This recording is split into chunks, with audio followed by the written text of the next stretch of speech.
warahmatullahi wabarakatuh. Di video kali ini Ibu akan membahas tentang subbab terakhir dari pada semester 2 kelas 11 ini, tentang pemanasan global. Nah, pada subbab di pemanasan global ini, kalian itu harus bisa nanti mengidentifikasi penyebab terjadinya pemanasan global, terus mengidentifikasi dampak yang ditimbulkan karena pemanasan global, menyampaikan saran dan pendapat dalam rangka pengendalian pemanasan global. Nah, apa sih global warming itu? Global warming itu sering disebut juga pemanasan global. Nah, dia itu proses peningkatan suhu rata-rata atmosfer, laut, dan daratan yang disebabkan oleh berbagai faktor penyebab. Global warming dalam bahasa Indonesia itu dikenal dengan istilah pemanasan global.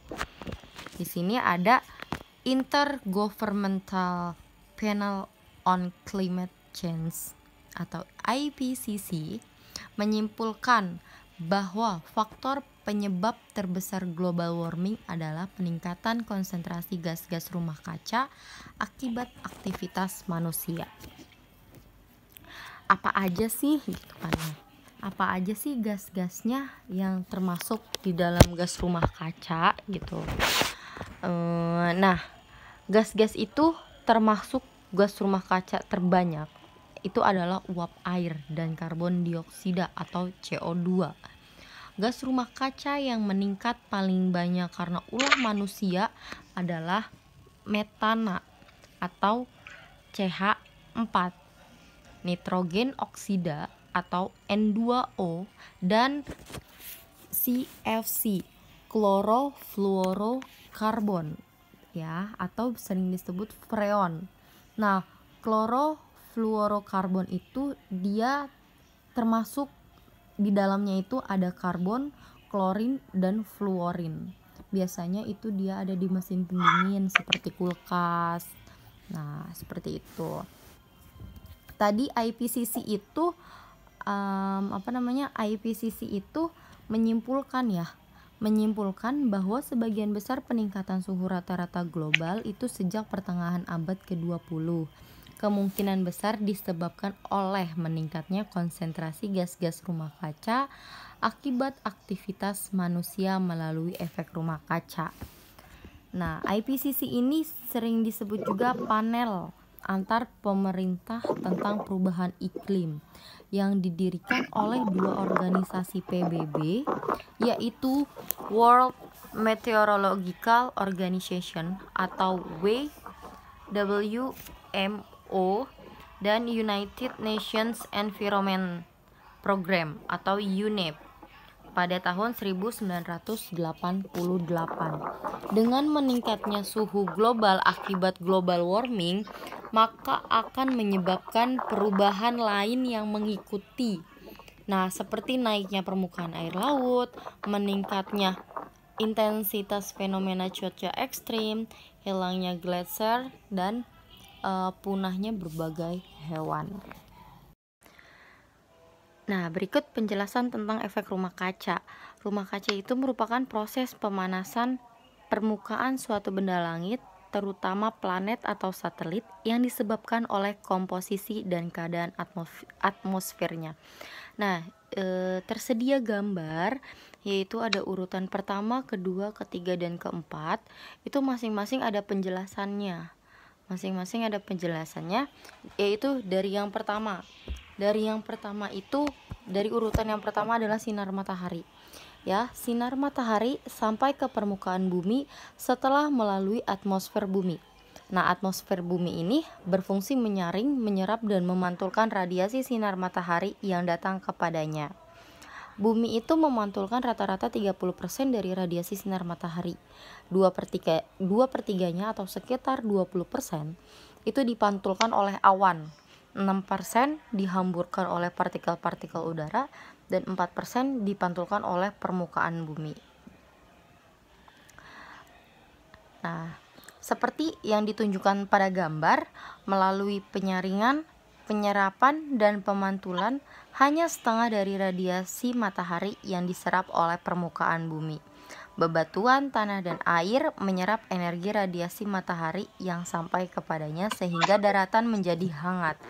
Seperti pada rumah kaca, material-material bebatuan, tanah, dan air akan berfungsi sebagai sumber kalor yang lebih dingin dibanding matahari. Pada gilirannya, material sebagai sumber dingin ini akan memancarkan kembali energi yang diserapnya menuju ke atmosfer dalam bentuk radiasi inframerah yang memiliki panjang gelombang lebih panjang. Frekuensi radiasi inframerah yang dipancarkan oleh material-material di permukaan bumi ke atmosfer itu sesuai dengan beberapa frekuensi alami getaran-getaran molekul gas rumah kaca, terutama karbon dioksida dan uap air. Nah, proses pemanasan atmosfer bagian bawah oleh penyerapan radiasi gelombang pendek matahari dan pemancaran kembali berbentuk radiasi gelombang panjang inframerah, inilah yang disebut efek rumah kaca atau greenhouse effect. Disebut efek rumah kaca karena pemancaran kembali radiasi inframerah yang dihasilkan permukaan bumi oleh atmosfer menuju ke permukaan bumi kembali untuk menghangatkan bumi. Mirip dengan terkurungnya radiasi inframerah yang dipancarkan kembali oleh tanah dan tanaman dalam rumah kaca. Nah, efek rumah kaca ini diusulkan oleh Joseph Fourier pada tahun 1824, ditemukan pada tahun 1860 oleh John Tyndall, dan pertama kali diselidiki secara kuantitatif oleh Svante Arrhenius pada tahun 1896, serta diselidiki lebih lanjut pada tahun 1930 sampai dengan 1960 oleh Guy Stewart Callendar. Seperti itu. Berikut ada penjelasan tentang efek umpan balik pada penguapan air, yaitu pada kasus pemanasan akibat bertambahnya gas-gas rumah kaca seperti CO2 atau karbon dioksida, pemanasan pada awalnya akan menyebabkan lebih banyaknya air yang menguap ke atmosfer. Karena uap air sendiri merupakan gas rumah kaca, pemanasan akan terus berlanjut dan menambah jumlah uap air di udara sampai tercapainya suatu kesetimbangan konsentrasi uap air. Nah, gambar di sebelah adalah siklus hidrologi atau siklus uap air. Nah, berikut adalah penjelasan mengenai siklus hidrologi. Siklus hidrologi atau siklus air itu adalah sirkulasi air yang berasal dari laut, kemudian menuju atmosfer, lalu kembali lagi ke bumi. Setelah itu ke laut lagi, dan begitu seterusnya. Jadi dia itu tidak bisa dibilang tidak ada tahap awal dan tidak ada tahap akhir gitu. Nah, siklus hidrologi itu memiliki karakteristik mendasar bahwa siklus tersebut tidak memiliki awal dan tidak memiliki akhir. Maka tadi seperti yang sudah dijelaskan, dia berasal dari laut, kemudian ke laut lagi, balik lagi ke laut, dan ke laut lagi. Jadi begitu aja seterusnya, karena tidak ada akhir dan tidak ada awalnya. Seperti itu. Nah, nanti di proses siklus air atau siklus hidrologi itu dia yang kita pelajari itu tentang evaporasi, kondensasi, presipitasi, intersepsi, infiltrasi, perkolasi, transpirasi, limpansa, dan penyimpanannya. Nah, yang pertama itu dia dari siklus hidrologi yang pertama itu ada evaporasi. Evaporasi itu atau bisa disebut penguapan ya, terjadi ketika air berubah bentuknya dari cair menjadi gas. Nah, ada beberapa faktor yang dapat mempengaruhi jumlah penguapan yang ada di alam. Ya, yang pertama radiasi matahari dan beberapa faktor lain seperti suhu udara, tekanan angin, tekanan uap, dan tekanan atmosfer. Nah, selanjutnya di siklus hidrologi itu ada tahap kedua, yaitu tentang kondensasi. Ya, dia lanjut ada kondensasi, yaitu kondensasi proses ketika air dalam bentuk gas berubah kembali menjadi bentuk cair. Nah, contohnya itu kalau misalkan gas kembali menjadi bentuk cair itu ya seperti embun, kabut atau awan. Lanjut, setelah ada kondensasi, dia itu ada presipitasi, yang merupakan proses yang terjadi ketika air jatuh dari atmosfer ke tanah atau bisa disebut juga hujan. Ya. Nah, ada 2 subproses nih yang menyebabkan awan melepaskan air hujan. Nah, kenapa sih bisa air hujan terjadi? Yaitu karena ada proses presipitasi. Nah, subprosesnya itu ada 2, ada proses peleburan sama proses es kristal. Dan selanjutnya ada perkolasi. Perkolasi itu merupakan proses ketika air meresap terus ke dalam tanah. Nah, air meresap sampai pada kedalaman tertentu sampai mencapai air tanah atau groundwater.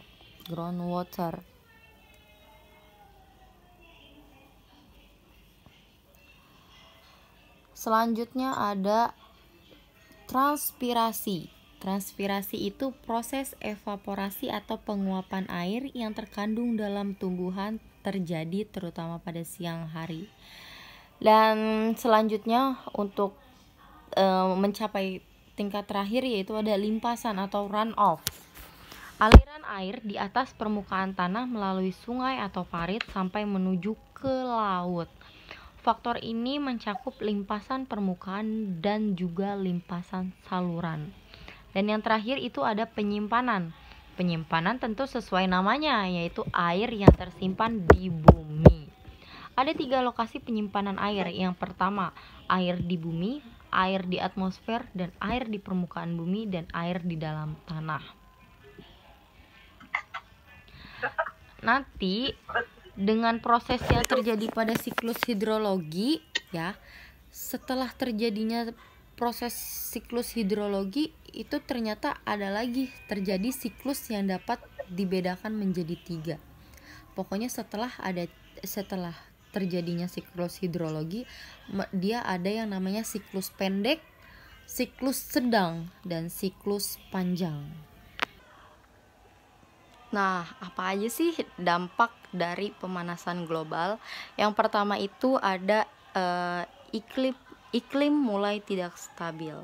Para ilmuwan memperkirakan bahwa selama pemanasan global, daerah bagian utara dari belahan bumi utara akan memanas lebih tinggi dibandingkan dengan daerah-daerah lain di bumi. Akibatnya nih, seperti gambar gunung-gunung es akan mencair dan daratan akan berkurang, ya kan, otomatis banjir gitu kan. Terus ada lagi terus akan lebih sedikit es mengapung di perairan utara tersebut ya, yang di kutub utara itu es bakal mencair gitu. Terus daerah-daerah yang sebelumnya mengalami salju ringan mungkin tidak akan mengalaminya lagi karena akibat pemanasan global es akan mencair. Terus pegunungan di daerah subtropis bagian utara yang ditutupi salju akan semakin sedikit serta salju akan lebih cepat mencair. Musim tanam akan lebih panjang di beberapa daerah. Suhu pada musim dingin dan malam hari akan cenderung meningkat. Daerah hangat akan menjadi lebih lembab karena lebih banyak air yang menguap dari lautan. Kelembapan yang tinggi akan meningkatkan curah hujan secara rata-rata sekitar 1% untuk setiap derajat Fahrenheit pemanasan. Selain itu, air akan lebih cepat menguap dari tanah. Akibatnya beberapa daerah akan menjadi lebih kering dari sebelumnya. Angin-angin akan bertiup lebih kencang dan mungkin dengan pola yang berbeda. Topan badai yang memperoleh kekuatannya dari penguapan air akan menjadi lebih besar. Dengan demikian, pola cuaca menjadi sukar diprediksi dan lebih ekstrim. Nah, kayak yang sudah-sudah sebelumnya, kayak musim hujan misalkan dari bulan September sampai mulai Januari itu harusnya musim hujan, tapi dengan adanya pemanasan global maka sekarang iklim sudah tidak menentu. Terkadang musim hujan itu bisa sampai bulan April ya. Sampai sekarang pun saat ini kita masih mengalami musim hujan kan, setiap sore terkadang itu hujan. Jadi kita tidak bisa memprediksi sekarang musim hujan datangnya antara bulan apa sampai bulan apa, musim panas dari bulan apa sampai bulan apa, yaitu karena dia adanya pemanasan global. Selanjutnya dampak dari pemanasan global yang kedua itu adanya peningkatan permukaan air laut. Nah, hal ini berarti volume air di lautan membesar karena pemuaian sehingga menaikkan tinggi permukaan laut. Pemanasan global juga akan mencairkan lempengan es di kutub, terutama di sekitar Greenland, sehingga semakin memperbesar volume air laut. Tinggi permukaan laut di seluruh dunia telah meningkat sekitar 10-25 cm selama abad ke-20 dan para ilmuwan IPCC memprediksi akan terjadi peningkatan lebih lanjut hingga 9-88 cm pada abad ke-21. Sangat tinggi juga ya, seperti itu. Jadi nanti bisa saja ya itu kita sudah tidak ada daratan lagi, jadi semuanya itu air laut meningkat ke daratan.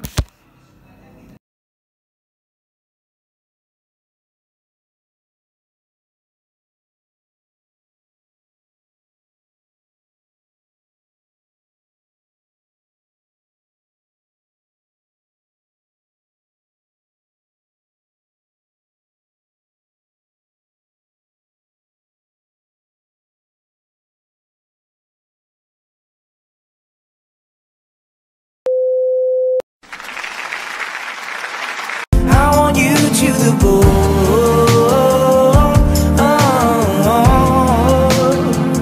maybe if you can see what I feel through my bone, every corner in me, that's your presence the ground.